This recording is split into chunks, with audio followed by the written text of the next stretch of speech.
Hi అండి, అందరికీ నమస్కారం. Welcome back to my channel. ఈ వీడియోలో ఇప్పుడే అందిన వార్త, వైసీపీ మంత్రి అరెస్టు, షాక్లో పార్టీ నేతలు. వివరాలు వీడియోలో తెలుసుకుందాం. వీడియో ఎక్కడికైనా స్కిప్ చేయకుండా ఎండ్ వరకు చూడండి. వైసీపీ సీనియర్ లీడర్, ఉత్తరాంధ్ర కీలక నేత బొత్స సత్యనారాయణ మీద ఏసీబీ అస్త్రాన్ని ప్రయోగిస్తున్నారా అంటే తాజాగా జరుగుతున్న పరిణామాలకు అవుననే సమాధానమే ఇస్తున్నాయి. విద్యాశాఖ మంత్రిగా ఉన్న బొత్స అక్రమ బదిలీల విషయంలో అడ్డంగా దొరికారు అని టీడీపీ నేతలు ఆరోపిస్తున్నారు. టీచర్ల బదిలీల విషయంలో బొత్స లీలలు అన్ని ఇన్ని కావని టీడీపీ నేతలు ఘాటుగా విమర్శలకు ఎక్కువ పెట్టారు. సో ఒక్కో టీచర్ నుంచి సుమారుగా 3 నుంచి 6 లక్షల వరకు వసూలు చేసినట్లు, ఆ మొత్తం కలిపితే 65 కోట్లు అవుతుందని టీడీపీ నేతలు లెక్కలు చెబుతున్నాయి. ఈ మేరకు టీడీపీ పోలిట్ బ్యూరో సభ్యుడు వర్ల రామయ్య ఆధ్వర్యంలో తెలుగుదేశం తమ్ముళ్లు ఏసీబీ అధికారులకు ఫిర్యాదు చేశారు.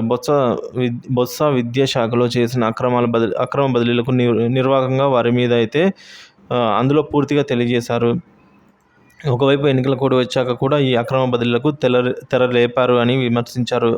ఇలా ఉంటే కూటమి అధికారంలోకి రాకముందే ఏసీబీ అస్త్రం ప్రయోగించడం ప్రస్తుతం తీవ్ర చర్చనీయాంశంగా అయింది. గతంలో వైసీపీ కూడా ఏసీబీని పదునైన అస్త్రంగా మలుచుకొని ఎంతోమంది టీడీపీ నేతలపై కేసులు పెట్టించింది.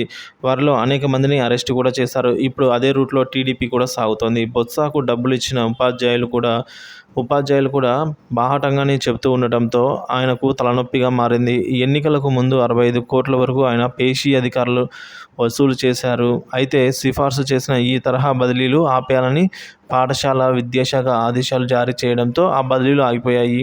మరోవైపు టీడీపీ సీనియర్ నేత వర్ల రామయ్య నేరుగా ఏసీబీ అధికారులను కలిసి ఫిర్యాదు చేయడంతో ఇక బొత్స అరెస్టు రంగానికి సిద్ధమైనట్లే అనే వాదనలు వినిపిస్తున్నాయి. మరి ఏం జరుగుతుందో వేచి చూడవలసి ఉంది.